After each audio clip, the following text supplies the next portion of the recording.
Halo, kita bertemu lagi dengan saya Hieronymus Erwin Indrawan. Hari ini kita akan membahas mata kuliah akuntansi sektor publik, di mana sudah memasuki pertemuan keempat. Tema pada pertemuan keempat ini adalah penganggaran sektor publik. Pada pertemuan sebelumnya kita telah membahas mengenai sektor publik. Apa itu sektor publik?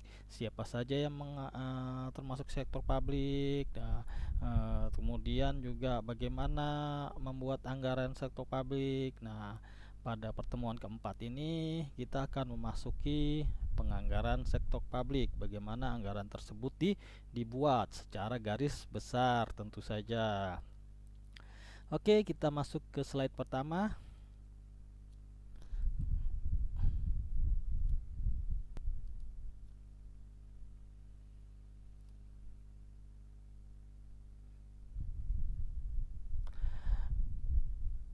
Konsep anggaran sektor publik. Penganggaran sektor publik terkait dengan proses penentuan jumlah alokasi dana untuk tiap-tiap program dan aktivitas dalam satuan moneter. Satuan moneter ini maksudnya satuan keuangan. Proses penganggaran organisasi sektor publik dimulai ketika perumusan strategi dan perencanaan strategi telah selesai dilakukan. Anggaran merupakan managerial plan for action untuk memfasilitasi tercapainya tujuan organisasi. Jadi harus ada rencana dulu ya, karena ini anggaran sektor publik. Misalnya kan anggaran sektor publik, misalnya anggaran DKI Jakarta ya. Jadi yang pertama adalah tentu disusun rencana dulu ya. Karena anggaran gubernur itu termasuk jabatan politik ya, pasti sangat kental pengaruh politiknya ya. Saat sebelum gubernur terpilih itu sudah punya rencana-rencana yang tersusun dengan rapi dan akan diwujudkan ketika terpilih. Karena itu setelah terpilih maka dibuatlah oleh gubernur rencana-rencana yang akan dilakukan. Jadi tahap pertama adalah rencana. Dari rencana tersebut baru dicarikan dananya ya, dananya dari mana, prosesnya bagaimana dan seterusnya. Jadi yang terpenting itulah setiap anggaran harus mempunyai rencana yang terstruktur ya. Nah, di sini ada aspek-aspek yang harus tercakup dalam anggaran sektor publik ya. Aspek perencanaan ya, yang telah saya katakan ya dari tadi ya, aspek perencanaan. Nah, biasanya kan dalam organisasi kita juga punya mungkin kalau dalam provinsi ya, daerah ya, itu ada namanya satuan tugas ya. Satuan tugas mungkin kalau di perusahaan ada departemen-departemen ya. Kalau di pemerintah daerah ada satuan-satuan tugas gubernur ya. Ini juga tentu namanya apa ya, departemen juga ya, ada departemen sosial ya, DKI ya, seperti kemudian ada departemen perhubungan di DKI juga kan. Nah, itu harus masing-masing mempunyai perencanaan, dan perencanaan itu disinkronkan dengan rencana yang dimiliki oleh gubernur. Nah, setelah perencanaan tersebut matang, perencanaan ini masih masuk ke proses anggaran ya, karena kan saat kita berencana pasti harus diukur dengan satuan moneter yang tadi ya, keuangan ya. Seperti misalnya kalau ini jangka pendeknya ya, misalnya dalam satu keluarga kita punya rencana ingin berlibur kan. Nah, berlibur itu kita cari kan tujuannya di mana ya. Setelah ditentukan tujuannya di mana, tentu cari besaran biayanya ya. Nah, besaran biayanya, penginapan bagaimana dan seterusnya itu dicocokkan dengan anggaran biayanya. Dan setelah itu setelah itu fix kan, kemudian dimintakan, karena ini sektor publik dimintakan persetujuan ya. Dalam ini kalau pemerintah daerah berarti ke DPRD ya.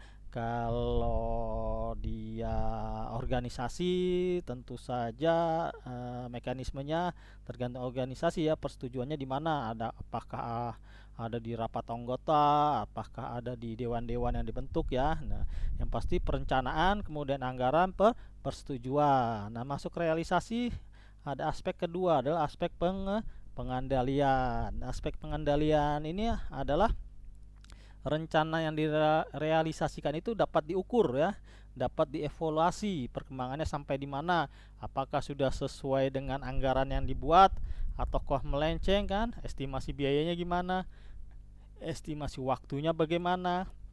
Nah, jadi harus dapat diukur dan dianalisa untuk dapat dikendalikan agar sesuai dengan rencana yang telah tentukan di awal. Kemudian aspek akuntabilitas ya, namanya kemarin kita sudah bahas pengertian akuntabilitas ya, berarti harus dapat dipertanggungjawabkan kepada publik, harus transparan. Kemarin tendernya gimana ya, pemenangnya siapa. Nah, itu anggaran-anggarannya harus dipublikasikan kepada publik.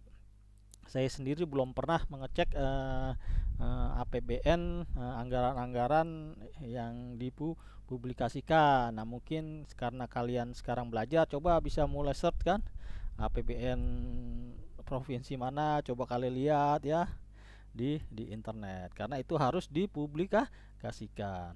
Oke, kemudian yang kedua, anggaran stok paling merupakan rencana.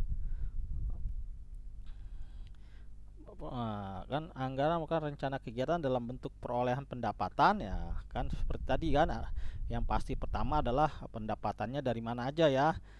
Biasanya pendapatan daerah ya nggak jauh-jauh ya, namanya negara pasti dari pajak. Kalau partai berarti dari iuran partai, kalau daerah berarti dari pajakan, kemudian dari setoran BUMN ya, setoran perusahaan-perusahaan daerah yang dimilikinya ya, keuntungan-keuntungan. Nah, kemudian pendapatan itu harus dibelanjakan. Jadi satuan-satuan tugas itu harus dibelanjakan ya, seperti biaya gaji, biaya operasional satuan tugas dan lain-lain. Kemudian juga ada pembiayaan proyek-proyek ya, seperti misalnya proyek pembersihan kali ya, proyek-proyek yang telah direncanakan di awal oleh tentu saja kalau pemerintah daerah oleh gubernurnya. Nah, ini satuan moneter atau satuan dokumen yang menggambarkan kondisi keuangan ya. Nah, itu semua harus diukur, satuan moneter dalam suatu dokumen yang menggambarkan kondisi keuangan suatu organisasi yang meliputi informasi pendapatan, belanja, dan aktivitas. Jadi anggaran tersebut ada pendapatan, pembelanjaannya, dan nanti aktivitasnya. Fungsi anggaran sektor publik yang pertama adalah alat perencanaan. Nah, di perencanaan ini di sini setelah diberitahukan menentukan tujuan dan sasaran, merencanakan program dan kegiatan, mengalokasikan dana, menentukan indikator kinerja. Nah, menentukan indikator kinerja ini adalah berarti pengendalian ya, sampai sejauh mana kan. Seperti yang kalian sering dengarkan, tingkat penyerapan anggaran baru berapa persen. Nah, seperti sekarang nih misalnya pembangunan sirkuit yang baru nih kan. Nah, kan itu selalu dipublikasikan sudah berapa persen supaya dapat dilihat perkembangannya apakah sesuai dengan rencana. Nah, yang pertama pasti menentukan tujuan dan sasarannya apa sih waktu itu membangun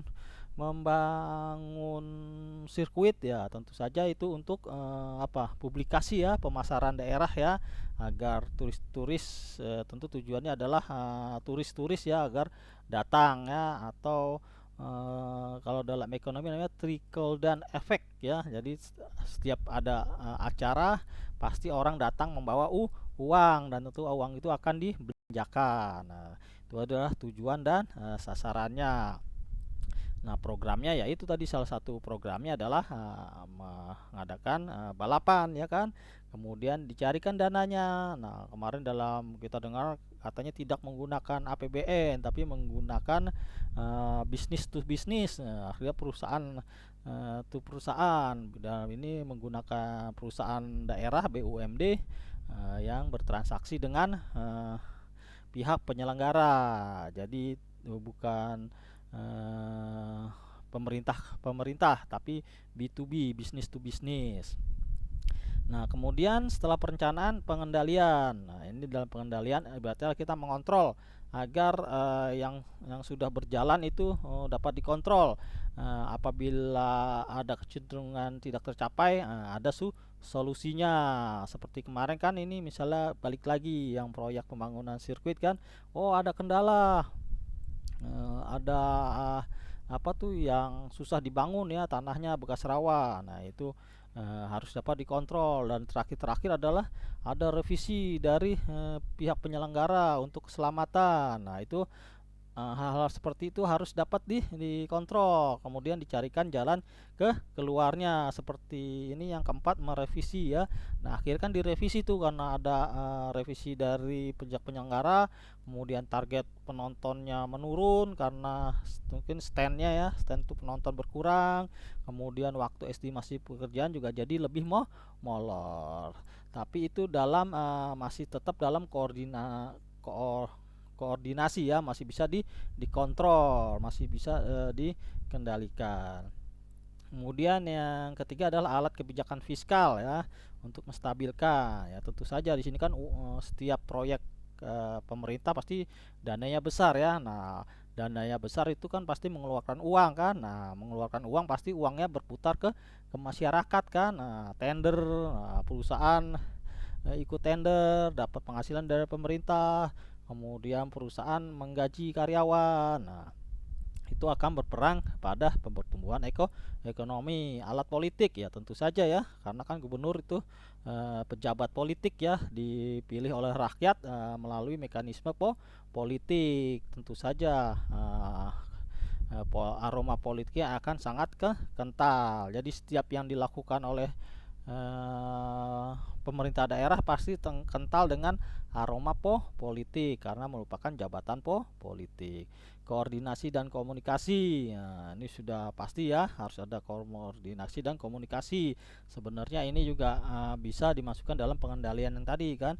Kemudian yang keenam adalah alat penilaian kinerja, ya sudah pasti ya, kalau programnya berhasil, tentu saja penilaian kerja gubernur, pimpinan itu akan meningkat. Tujuannya apa? Supaya dapat dipilih kembali, atau nama baik partai yang mengusungnya akan naik. Nah, kan kinerjanya dilihat dari hal itu. Kemudian juga alat motivasi, ya tentu saja ya pasti ya, motivasi karena sudah mendapat panggung politik ya, pasti akan termotivasi untuk memberikan yang terbaik.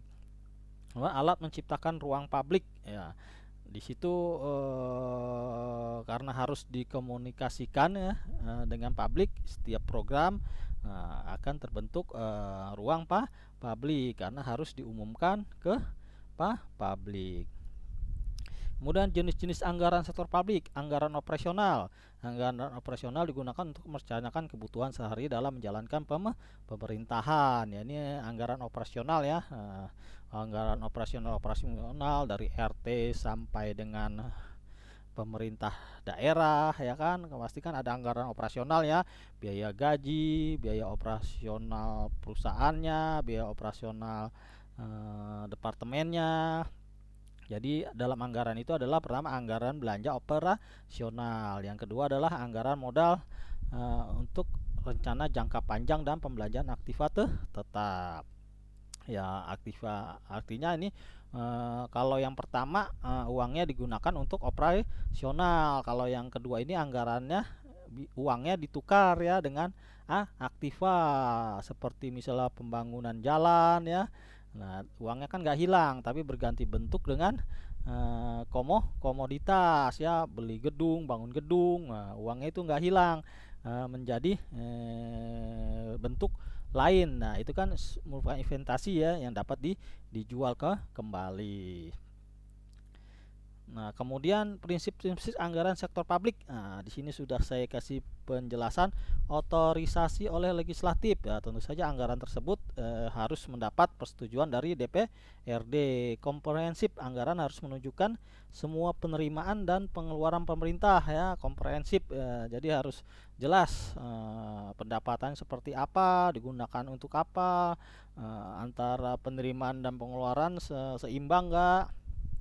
Kemudian yang ketiga, kebutuhan anggaran. Semua penerimaan dan belanja pemerintah harus terhimpun dalam dana umum. Jadi anggarannya jelas ya, nggak ada yang disembunyikan. Yang keempat, non discretionary appropriation. Nah, jumlah yang disetujui oleh legislatif harus termanfaat secara ekonomis, efisien dan efektif. Nah, ini berkaitan dengan penyerapan anggaran kan, sudah disetujui kok nggak dieksekusi. Nah, itu kan akan menjadi pertanyaan, sudah dirapatkan, sudah disusun baik-baik, kenapa nih tidak dilaksanakan. Kemudian periode, itu anggaran berhubungan dengan waktu, apakah itu diselesaikan dalam satu anggaran ataukah dalam multi anggaran. Nah, jadi ada waktunya akurat. Nah, tentu saja harus tepat sasaran, jelas, hendaknya sederhana dan dapat dipahami, karena kan ini di share ke publik ya. Nah, publik dapat bahasa yang digunakan tuh bahasa umum yang dapat dipahami oleh orang awam. Kemudian diketahui oleh publik ya, tujuannya kan emang ini harus namanya akuntansi sektor publik harus diketahui oleh publik. Jadi dalam membangun sesuatu organisasi akuntansi publik tidak boleh disembunyikan ya, semua harus dipublikasikan. Nah, biasanya kalau kita lihat tuh di proyek-proyek pemerintah kan harus ada plangnya tuh kan, plangnya ini suppliernya siapa, besaran anggarannya berapa. Nah, itu biasanya ada plangnya tuh gede, diumumkan ke publik. Yang benar itu kalau kita melihat pembangunan pemerintah, biasanya ada plangnya tersebut yang menunjukkan data-data. Seperti di dekat saya ada pembangunan rumah sakit daerah. Nah, itu ada tuh plangnya gede kan ya, yang membangun siapa, developernya, biayanya berapa, dan seterusnya. Kemudian proses penyusunan anggaran sektor publik. Proses 4 tujuan: membantu pemerintah mencapai tujuan fiskal dan meningkatkan koordinasi antar bagian. Ya, ini tentu saja ya, dari pemerintah terkecil harus saling mendukung, membantu menciptakan efisiensi dan keadilan dalam menyediakan barang dan jasa. Ibaratnya ini harus merata, seperti pembangunan di Indonesia kan, nih pemerintah pusat sedang memeratakan hasil pembangunan, tidak terpusat di Pulau Jawa. Jadi harus ada unsur keadilan dalam menyediakan barang dan jasa publik, memungkinkan bagi pemerintah untuk memenuhi prioritas belanja. Jadi pemerintah juga punya wewenang untuk menentukan prioritas. Seperti saat konflik kan sudah disusun rencana, tapi ternyata ada badai konflik. Akhirnya pemerintah merubah kan prioritas semua diprioritaskan untuk mendukung departemen kesehatan dalam menanggulangi konflik. Akhirnya proyek-proyek yang lain dananya dialihkan terlebih dahulu. Kemudian meningkatkan transparansi dan pertanggungjawaban pemerintah. Ini balik lagi akuntabilitasnya ya. Nah, semua dana itu harus bisa ditelusuri. Nah, mungkin kalian boleh nih sekali-sekali ngecek di internet ya, anggaran-anggaran akuntansi publik. Faktor dominan dalam proses penganggaran, tujuan dan target yang hendak dipakai. Lagi-lagi ini rencana awal ya. Kemudian ketersediaan sumber daya. Nah, artinya ini sumber daya ini bisa uang kan, bisa SDM-nya kan, sudah tersedia atau belum. Kemudian waktu yang dipatahkan. Nah, ini juga harus ada waktu ya. Balik lagi contohnya ya, pembangunan sirkuit itu kan, ketersediaan sumber daya ada enggak? Kemarin ada uangnya. Kemudian pembangunnya, kontraktornya ada, sudah berpengalaman. Kemudian ada waktunya kan, itu katanya 60 hari harus kelar. Nah, Jadi harus ada target waktu dan lain-lain. Faktor lain yang mempengaruhi anggaran. Nah, ternyata ada faktor-faktor juga yang mungkin di luar rencana, seperti tiba-tiba kan pembangunan sirkuit itu, oh ternyata ada revisi dari pihak penyelenggara, dan akhirnya itu mempengaruhi segalanya. Jadi ada faktor-faktor lain yang mempengaruhi anggaran di luar dari proses penyusunan anggaran. Ya, kemudian prinsip-prinsip pokok dalam siklus anggaran, stabilitas ekonomi, restribusi pendapatan, dan alokasi sumber daya. Pentingnya keterlibatan pemerintah dalam pengadaan barang dan jasa publik. Ya tentu saja kan seperti presiden, uh, uh, ayo departemen-departemen harus merealisasikan anggaran yang telah dibuat. Tujuannya untuk apa? Agar uang berputar kan.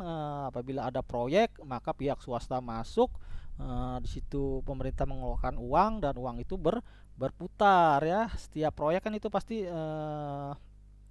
menimbulkan perputaran uang, dan tentu saja ini dapat memperatakan pendapatan ya. Perusahaan memenangkan proyek, kemudian perusahaan membayar karyawan, kemudian karyawan membelanjakan uangnya. Nah, itu kan uang berputar, akhirnya semua merasakan pendapatan dari pengeluaran yang dilakukan oleh pemerintah, termasuk belanja operasional perusahaan ya. Misalnya dia pembelian ATK, kemarin juga disinggung lagi, jangan import. Karena kalau import berarti uangnya lari keluar, dan import itu dibuat oleh orang luar, akhirnya uangnya berputar di luar negeri. Makanya bergunakanlah produk dalam negeri, karena berarti uangnya akan berputar di dalam negeri.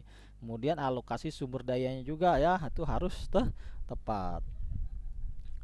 Siklus anggaran ada 4 tahap menurut Henley. Tahapan persiapan anggaran ya seperti tadi ya. Persiapan anggaran di sini kan tadi sudah dibahas, ada perencanaan, alokasi biaya kan. Nah, yang kedua, setelah anggarannya jadi, itu harus dimintakan persetujuan. Tentu saja dalam hari ini kalau pemerintah daerah adalah ke DPRD. Kemudian yang ketiga, tahap implementasi, realisasi. Kemudian tahap implementasi ini termasuk juga pengendalian ya. Ada pengendalian apakah proyek itu berjalan dengan benar dan sesuai dengan rencana. Kemudian yang keempat, akhirnya dilaporkan. Oke, ini kita balik-balik lagi ya. Ada persiapan anggaran, persetujuan, realisasi ini dalam bentuk pengendalian, dan terakhir ada pelaporan. Oke, itu saja pertemuan keempat. Sekarang kita masuk contoh soal nomor 1. Wah, kalau sudah baca ini kan kita lihat soal ini udah bingung nih. Kalau saya begini, triknya apa? Pilihlah jawaban yang paling panjang. Kalian lihat A, B, C, yang paling panjang D nih. Nah, D ini 70% sudah pasti benar. Kita baca, berikut ini merupakan perbedaan antara akuntansi manajemen. Oke. Akuntansi manajemen publik terkait dengan pemberian informasi. Nah, udah pasti benar kan? Nah, makanya carilah yang paling panjang, karena pembuat soal nggak mungkin ngetik panjang-panjang kalau jawabannya salah. Kemudian organisasi sektor publik seringkali menghadapi masalah yang bersifat temporer, membutuhkan informasi yang sifatnya kuantitatif, kualitatif, formal, dan non formal ya. Karena terus berubah, berarti informasinya harus rutin. 3. Susunan proses perencanaan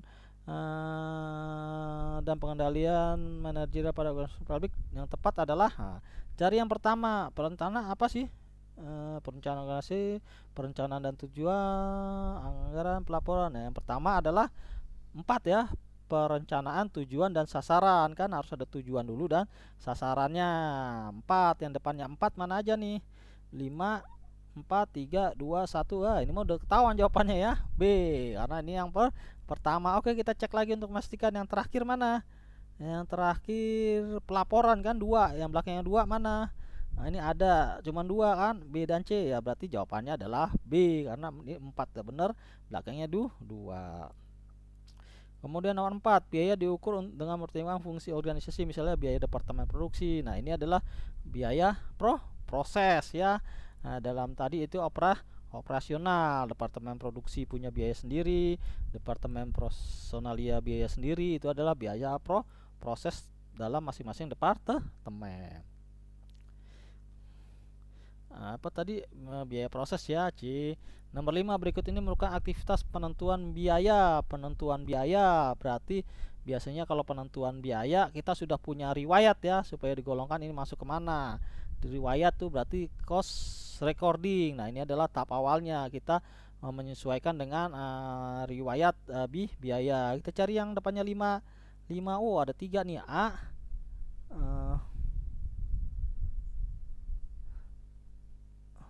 eh, mana nih? Cost recording A, D, dan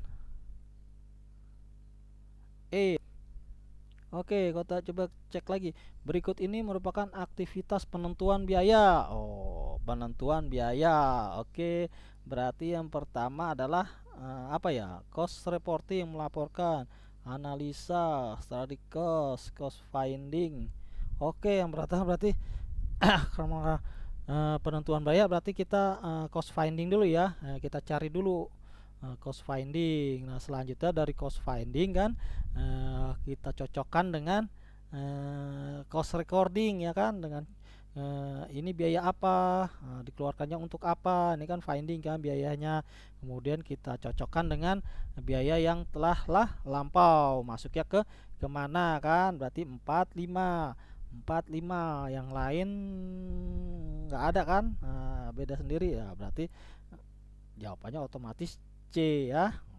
Oke, sampai di sini itu trik-trik untuk mengerjakan soal saat kalian tidak tahu jawabannya. Semoga bisa bermanfaat untuk kalian. Lebih kurangnya saya mohon maaf. Semoga video ini bisa membantu kalian dalam memahami slide yang diberikan. Oke, terima kasih. Sampai ketemu di pertemuan selanjutnya. Salam sehat selalu, tetap semangat.